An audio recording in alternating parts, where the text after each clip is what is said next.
Olá, para a gente entender o Brasil de agora, a gente precisa dar uma olhada nos números, né? Nos dados que marcaram os últimos governos. O que vamos fazer aqui é justamente isso, uma comparação bem direta entre as gestões Temer, Bolsonaro e Lula 3.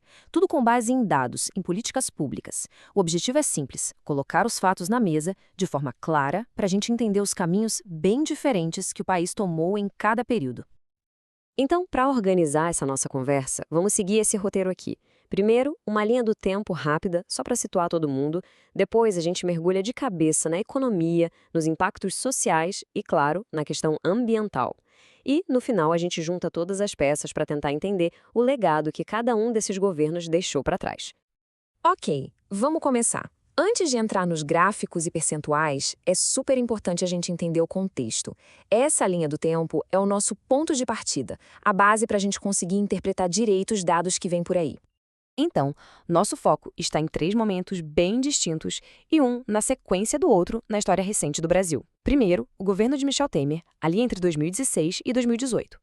Logo depois, os 4 anos de Jair Bolsonaro, de 2019 até 2022. E, por fim, o atual governo Lula, que começou em 2023 e está em andamento. Agora sim, vamos falar de economia. Como é que o país se saiu no bolso, né? Nessa parte, a gente vai comparar aqueles grandes indicadores que todo mundo ouve falar e que medem a saúde da economia. Crescimento do PIB, a inflação e, claro, o emprego. Olha, essa tabela aqui já dá um panorama bem direto, né? Vamos lá. No período Temer, a economia, bom, ela se recuperava devagarinho, a inflação foi controlada, o que foi um ponto importante, mas, por outro lado, o desemprego subiu. Aí vem o governo Bolsonaro. Crescimento do PIB meio fraco, uma média de inflação alta e o desemprego. Chegou a bater um pico lá na pandemia, mas terminou o governo em queda. E agora, no governo Lula 3, os primeiros números mostram um cenário diferente. Um crescimento mais forte, inflação sob controle e uma queda bem significativa no desemprego. Aqui a gente vê qual era a grande missão de cada um, né? O Temer tinha que domar uma inflação que estava nas alturas e os números mostram que ele conseguiu. Já o Bolsonaro pegou pela frente a crise da pandemia, algo que ninguém esperava. Isso gerou muita instabilidade e fez o Banco Central subir os juros lá para quase 14% para tentar segurar os preços. E isso nos traz para um dos dados de maior impacto do período atual. Em 2024, a taxa de desemprego chegou a 6,1%. Para se ter uma ideia, esse é o menor número em mais de uma década. É, sem dúvida, uma recuperação bem forte do mercado de trabalho. Bom, agora a gente sai um pouco dos grandes números da economia e vai para o impacto direto na vida das pessoas. Como é que as diferentes estratégias de cada governo, seja na área fiscal ou social, se refletiram na pobreza e na desigualdade do país? Aqui a gente tem duas visões de mundo quase opostas. De um lado, o governo Temer, com uma política de austeridade bem forte, o famoso teto de gastos. O resultado, segundo a análise, foi um aumento da pobreza. Do outro lado, o governo Lula 3, que apostou no investimento social, trazendo de volta programas como o Bolsa Família. E o resultado inicial? Uma queda no índice que mede a desigualdade. Já durante o governo Bolsonaro, a análise aponta para um arroxo fiscal. E o que isso quer dizer na prática? Bom, este slide mostra alguns exemplos. Os recursos para ajudar crianças e adolescentes caíram 28%. E não foi só aí, houve cortes em várias áreas sociais. E quando o auxílio emergencial da pandemia acabou, a desigualdade voltou a subir. Essa frase aqui, retirada da nossa fonte de dados, é bem forte. Ela resume o custo social daquela política de ajuste fiscal do período Temer. Mostra o impacto humano bem direto das decisões da macroeconomia. São milhões de pessoas, né, em um ano só. Agora a gente muda de assunto e vai para uma área em que as diferenças são talvez ainda mais gritantes, a política ambiental. Vamos analisar os números de desmatamento, o dinheiro que foi destinado para essa área e a postura de cada governo em relação ao clima. E aqui a gente já começa com um número que, olha, chama muita atenção. Um aumento de quase 60%. Isso foi o quanto o desmatamento na Amazônia cresceu ao longo dos 4 anos do governo Bolsonaro.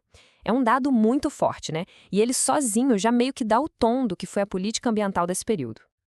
Esse gráfico de barras deixa a diferença no investimento escancarada. Vejam só, o Fundo Clima, no governo Bolsonaro, recebeu só 7,4 milhões de reais em 3 anos.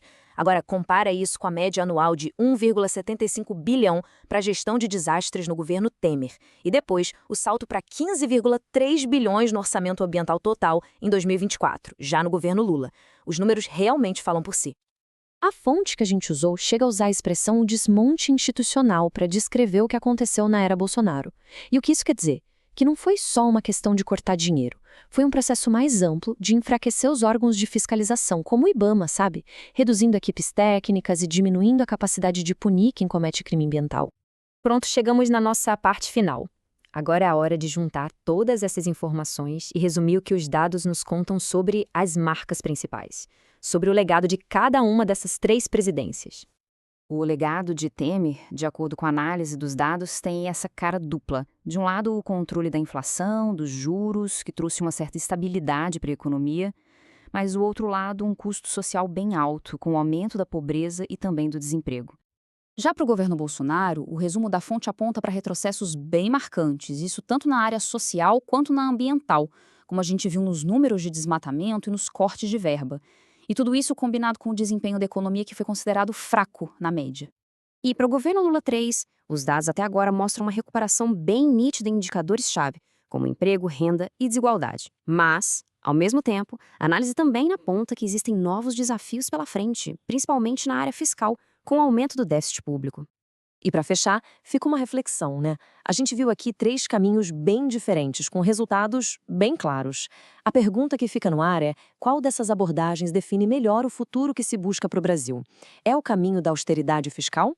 É o do que a fonte chamou de desmonte ambiental? Ou é o do investimento social, mesmo que ele traga um risco fiscal junto? Bom, essa é uma resposta que ainda está sendo escrita dia após dia. Agradeço a companhia nessa análise.